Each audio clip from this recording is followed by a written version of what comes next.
Oh yeah, not to spoil the party, but it's fun to have something sweet on a stick sometimes. Hello, everyone. Welcome to the Writer Time podcast here on the Morphin Network. I'm Mike, your host, and we're here to discuss Kamen Rider Gavv, episode 10, extra large candy cannon.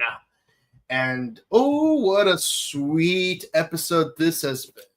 So, so lollipops. The very first instance we've seen of Gavv having that hard candy gochizo was when he was consuming lollipops. So I figured this week let's talk about lollipops specifically because they have a very interesting history because arguably the very first lollipops, though not called lollipops by name, originated in depending on the source you ask, either in the age of cavemen or in ancient Egypt, where in the case of the cavemen, what they would do is the cavemen would want to consume honey, but because it's really dangerous because there's bees and whatnot, they would use a stick to pick out the honey onto the stick, and over time the honey would actually crystallize, thus turning it into candy.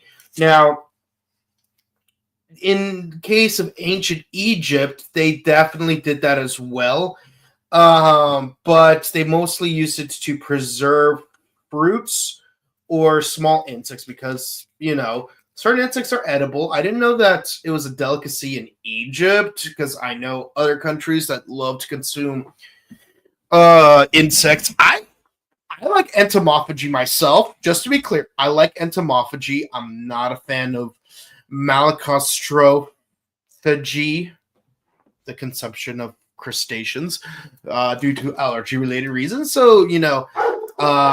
So while I'm maybe down to eating grilled grasshoppers, I'm probably not so much down for eating shrimp on the Barbie. And yes, I do like the movie Forrest Gump, but it doesn't change the fact that I just don't want to be sick. Yeah, so they would use crystallized honey as a way of preserving the whatever foods that they were preserving it into. So naturally, that's how they used it as hard candy.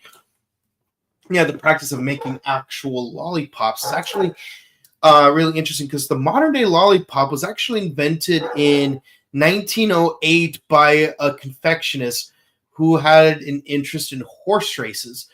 So when they invented the very first lollipop, they named the candy after their favorite racehorse, Lollipop. Interestingly enough,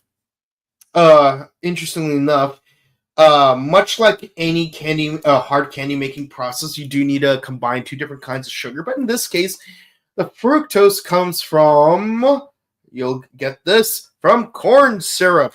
And basically, they fold and stretch it like you would with any hard candy. It's just that when they get close to the final crystallizing process, when it's fully stretched out, they insert sticks onto the end of the candy in order to have the candy stick to the stick. See what I did there? And in industrial cases like that of Dum Dum, what they do is they actually, once the candy starts to crystallize, they put it into a machine that vibrates in order to cause the candy to jump up and down a lot, so that in order to push out the oxygen bubbles so that it stays consistent and retains its circular shape. Yes, the candy I have on me are from Mexico. I don't know the name of the company because I did not lolly cream because I assumed that there's an actual cream inside. But I don't really eat candy, much less lollipops, so this is not my cup of tea, although I imagine they taste pretty good with tea. So no, I have not tried these, but if you happen to be at a Vallarta, please be sure to try it. All right, so now I will say this: hard candy. Apparently, they make really great bullets on this TV show. So where we last left off, we found we have a confectionist who's actually a hermit crab granute, and let me tell you, this guy is an absolute bastard. It's not a word I like to use on this podcast a lot. This guy's an absolute bastard. And Hanto, he's still like searching around because like he knows that he has his own bakery, but the bakery mysteriously disappeared. But when he tries to meet up with the little girl from the previous episode because he agreed to meet up with her, he finds that she's nowhere to be found. But she does have a wrapper. Sorry, he found a wrapper where she was supposed to be that matches the one that he found at the scene of where he fought the Granute. So now he's extra concerned that this little girl is probably turned into a press. So what happens here is that he gets Sachika to Google the location of this bakery because apparently it's a pop-up. It shows up at random places and it disappears and it goes in other places. I like how things are incorporated into the Granutes in the last couple of episodes. So to give an example, when we talked about episode 8, you had a sardine Granute from Sardinia. So hermit crab, he can carry a building with him. See, that's the joke. That's a joke. It's beautiful. All right, so let me ask you. So they find a pop-up of this building, and they know where it's located, so they need to go there and find where it is. Now, let me go into the Stomach family real quick because there's really not much to them. Two separate scenes, only these two scenes. Firstly, we got the twins getting worried that they failed their mission in episode 9, but they still remember that that technically the deadline's not over yet, and they did promise to get 5 cases of human presses. So naturally, they're going to try to make sure that they could get as many human presses as possible, so they could show that they're still useful to their older brother. Meanwhile, in a later scene, you got Glada meeting up with Nielv, asking, why are you acting so nonchalant about the whole Red Gavv thing? You knew something about this, didn't you? He's like, what, sister? What possibly could you be talking about? I'm just here minding my own business, trying to improve our human candy company, as best as I can with my research and development skills, and here you are accusing me of things I know nothing about. So, and of course, because Sachika and Shoma were helping with some construction workers, he gets to experience donuts for the first time because, of course, that construction workers, police officers, what's the common thing in the Venn diagram? Donuts. And surely this will have no relevance to a future episode involving Hanto. But back to the present, we are going to... Oh, and before I continue, because he ate the donuts, he popped a few gochizos out of his stomach, and Sachiko almost found out that the gochizos might have the ability to move around a bit. So naturally, they find the location of the bakery. So Hanto wants to go in there. Shoma wants to join him. And what's really interesting is we get more of that inner dialogue. I love the inner dialogue. It's probably my favorite recurring gag in the show. Hanto doesn't want Shoma to go with him because he doesn't know Shoma's a Kamen Rider, and therefore he's worried he's going to get in trouble. Shoma wants to join him because he doesn't know that Hanto's a Kamen Rider, and he's worried that he's going to get hurt if he doesn't accompany him. But when they do arrive, they find out that, hey, there's no bakery here. It was here just yesterday. Where did it go? I know it's a pop-up, but it was only here for one day. Like, what's going on here? But he does notice drag marks that are common in a lot of that's common where these buildings disappear. So naturally, Gochizo that he previously asked to investigate found some footage, and of course we've got to get that new Bandai Premium cell phone in order to see what happened. And yes, the creepy hermit crab dude is giving away confections to a bunch of kids in a preschool. So then they go to the preschool only to find that the preschool is also missing. Yo. First of all, hunting strategy, very clever, but also, that is some creepy. Oh my god. Yeah. So they find the school and find that there's no one there because all the kids there have already been turned into presses. I have to say, a school is a great way to find child presses if that's like your target prey for using presses because there's a lot of kids there. But I stand with what Tendo Soji said in Kabuto. Children are the future of humanity. Those who disrespect it are shame upon humanity. That is what grandmother said. All right, so it kind of puts two and together why the hermit crab dude didn't want to press Hanto, because children make the best spice when they get pressed. So he basically gives out free baked goods to kids. So at the zenith of their joy of eating his confections, he turns them into presses. That is, while as clever as that is, given like what his job is, it's still bloody creepy. Like this is creepypasta level of ish. Like, ugh. It's painful because, like, imagine going to, like, any bakery that you really like. Like, what are the odds that the owner of that bakery is predatory? And not just in a, like, not just as a tokusatsu monster of the day kind of way, but like, you know, in a real life way. And given the fact that I myself like to cook, and one of my favorite Kamen Riders likes to cook too, one we're discussing on Sundays, it really bothers me. It really bothers me that any culinary profession is being bastardized by a villain that consumes humans. Even the lobster Amazon from Amazon's like I get it into the cannibal spot, but still, it's like, ugh. Oh man.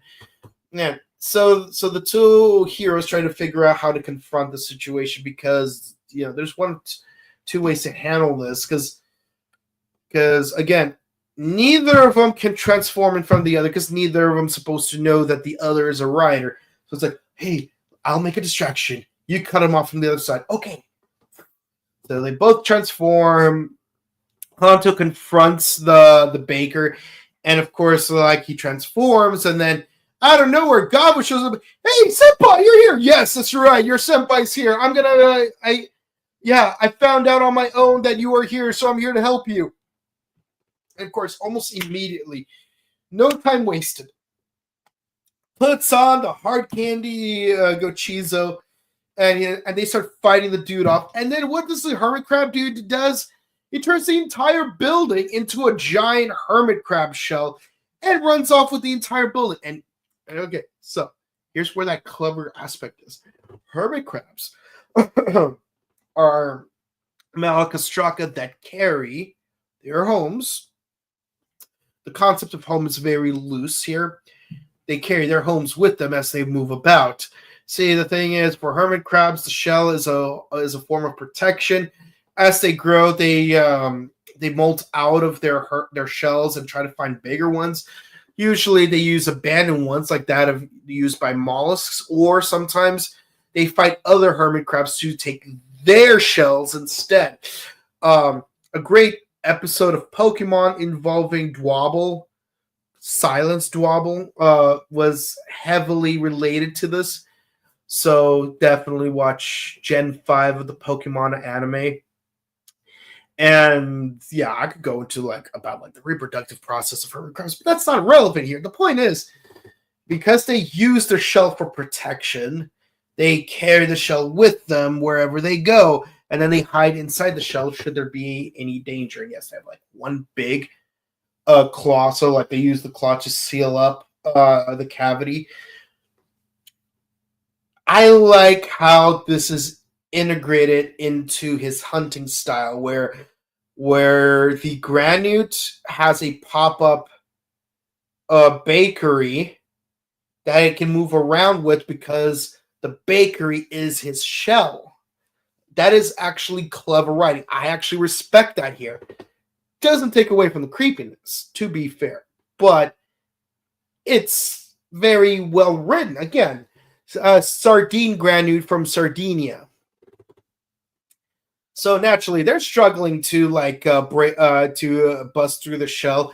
And even though Gavv uses an assist to summon the giant cannon made from his ATV, Valen struggles to lift it up. So then it's like, oh, he uses the other assist. You know, it's like watching Linefield Music do their videos. It's like, get the cross, the other cross, the other cross, the other cross.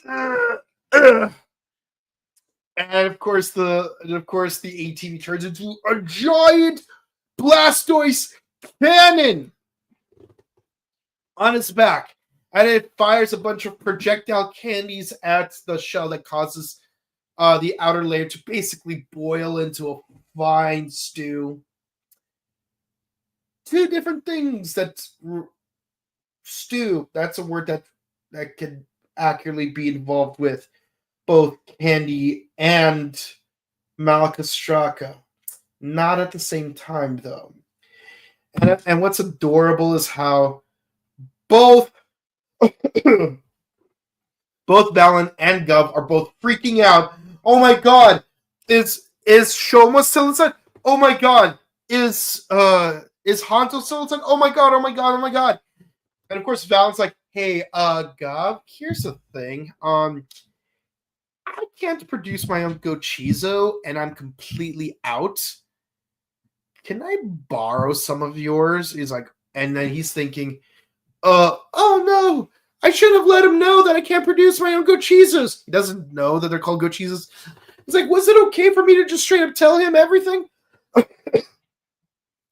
and of course, Gavv is thinking, oh, he's probably just like me. He cannot produce his own minions like I can. Before I had my surgery. Oh yeah, sure, you could have some of these white chocolate Gochizos because, you know, we're homies, aren't we? And of course, Shoma goes back to Sachika in order to figure out if Anto's okay because he's really worried about his good old buddy, old pal. And of course, Sachika tells him, "Hey, listen, Hanto's okay, but like he's worried if you're okay. So I'm gonna post a random video clip of you in order to make sure that in order to send it to him so he knows that you're okay." Like, oh, why? You didn't give me a heads up. It's like, okay, well, at least now he knows that you're safe, you know. And then Suga gets a delivery and he finds footage of Valen fighting the giant hermit crab. He's like, oh, you've been getting battle experience without telling me. Ooh, things are going as planned. And of course, that's the end of the episode. And in the next episode, we have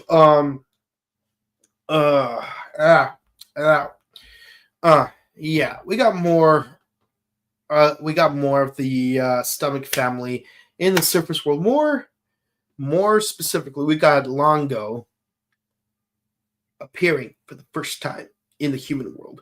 What kind of relationship will he have with Gavv when they finally interact? Who knows? I'm very curious. By the way, Longo, he's not from the Spanish word for tongue, but rather the Esperanto. I have no idea where Esperanza is. I just know it exists. because it's a map of Overwatch. That's it. That's all I know about. That's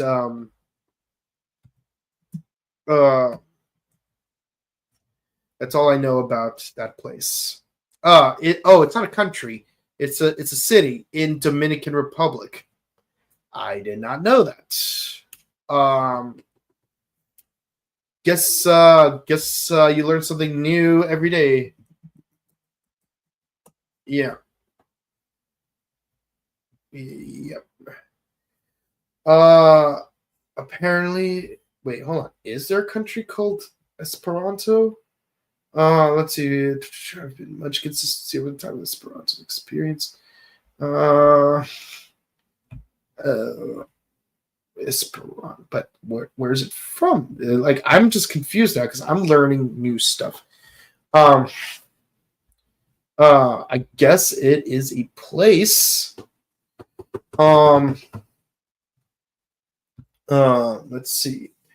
I'm genuinely curious now about Esperanto because I don't know anything about Esperanto apparently. But yeah. So I'm gonna have a fun Google search very soon. But yeah, Longo, what's his deal? Suga, what's your deal? I'm still suspicious of you. I've always been suspicious of you, and I will remain suspicious of you. You very likely have something to do with Nielv, and I'm going to be really surprised if you absolutely did it. If he's friends with Blanco or Glotta instead, I'm going to be really shocked because what are the odds? Now, this episode gets a 10 for me because we get more of that investigative journalism that I really like. It's got some great choreography, though there's very little actual fighting in it. It made good use of the armored form because usually we just use it once and then don't see it again for another 20 episodes. So good on you for utilizing it more. And yeah, the candy cannon was really cool. It was really cool.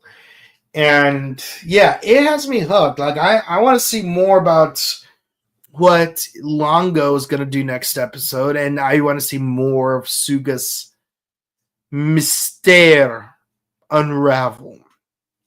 And also, I'm really wondering, like will Sachika eventually find out about either Shoma or Hanto? And if she does, will she will she try to keep it find out about one and keep it a secret from the other? Will the two of them find each other's identities and both try to keep it a secret from Sachika? Will she find out about the Gochizos on her own? Will she find out everything on her own? Who knows? I'm curious. Let me know what you guys think. But this episode gets a 10 for me. Let me know what you guys think. This week's villain is an affront to patissiers everywhere, especially a certain French one. Absolutely no one besmirches the name of Oran Pierre Alfonso. I love the candy cannon though. Yes, it is beautiful.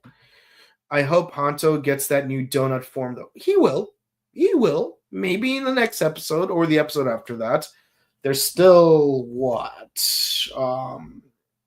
1, 2, 3, 4, 5, maybe even 6 more episodes before the arc ends. 5 or 6 episodes.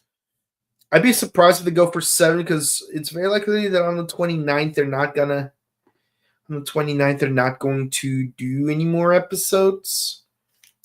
Oh, actually, now I'm really concerned about a certain thing. Okay, thankfully, Christmas does not fall on Rider Time podcast, but it will on the Ultra Quest podcast. So we'll work on something for that week. Or maybe not. Who knows? Maybe it'll be a hiatus week for Ultraman arc.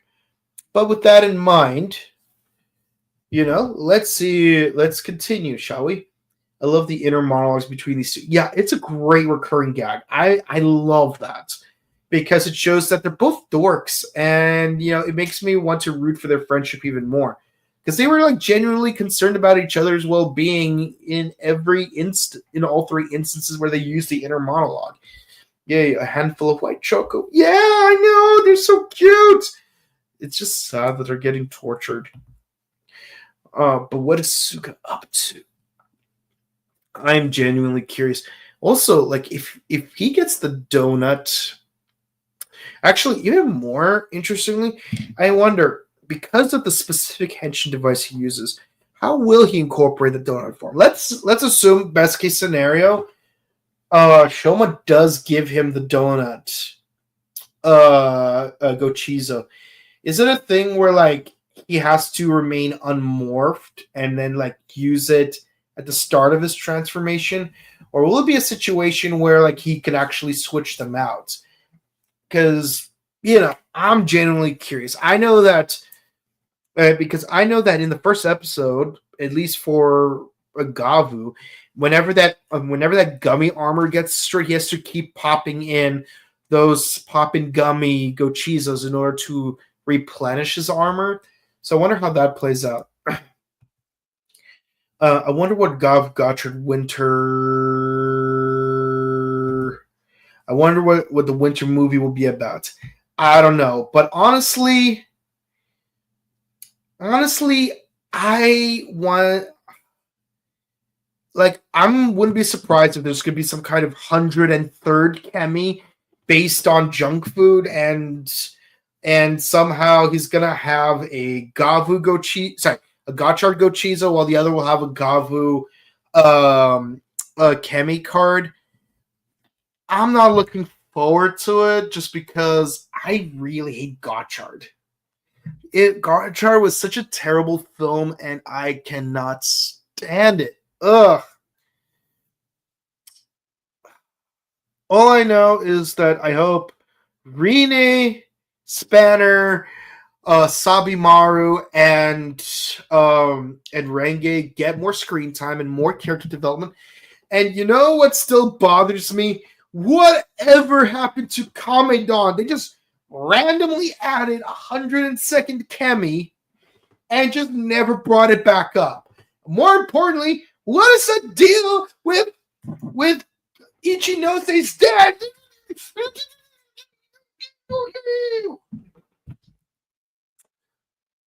I just had a relapse.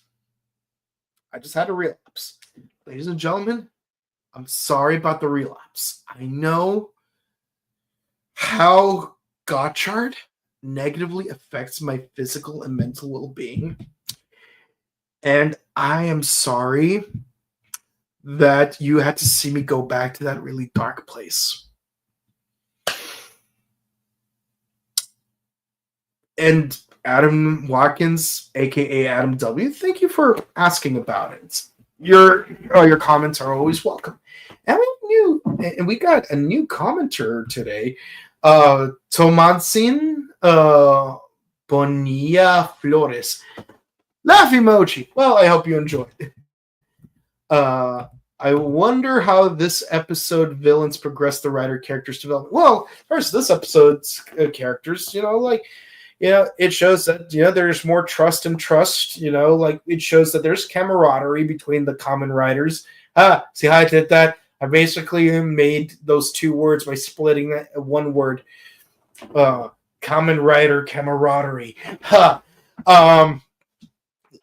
I like that there's more trust that Gavv is willing to just hand him his Gochizos, no questions asked, because he trusts Valen enough despite not knowing who he really is. And I like that, Hanto does care about Shoma's well-being as well as Shoma worrying about Hanto's well-being when they both accidentally thought they were both still inside the giant hermit crab shell.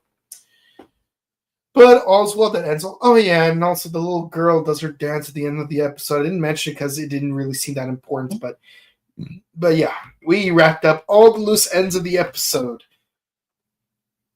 But thank you all for commenting, especially the first-time commenters. If you enjoyed, please be sure to comment, like, and subscribe to us on YouTube, Facebook, Twitter, Instagram, and ding the bell icon to stay notified for our latest videos. And be sure to share our videos because it helps us out with the algorithms. On Mondays, we do Ultraman Arc. On Wednesdays, Kamen Rider Gavv. On Thursdays, Bakuage Sentai Boom Boomger, which this week we are doing a brand new arc. No relation to Kamen Rider Arc. And it's the final arc. It's the final arc.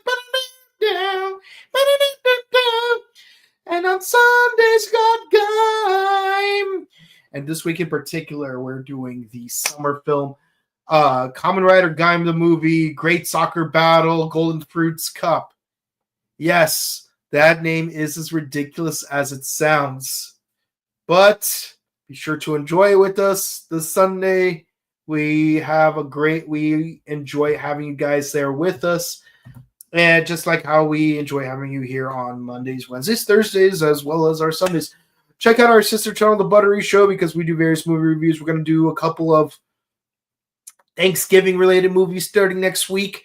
And we earlier did Wes Craven's New Nightmare, the 1994 film, celebrating the 10th-year anniversary of Nightmare on Elm Street. One of the greatest 80s slasher franchises, in my opinion. And of course, be sure to check out my personal content. You can find me on Instagram at Boken_Kabuto and on Twitch at twitch.tv/BokenKabuto. And before I go, remember, we just recently uploaded another interview featuring Andrew Gray, and we're going to have a few more uploaded real soon. We got at least 3 more interviews currently cooking and many more still to come. Please stick around. We hope you enjoy. But until then, please be sure to stay safe, stay hydrated, update merch tickets, hug your loved ones, vet those pop-up bakeries because you don't know who's working there.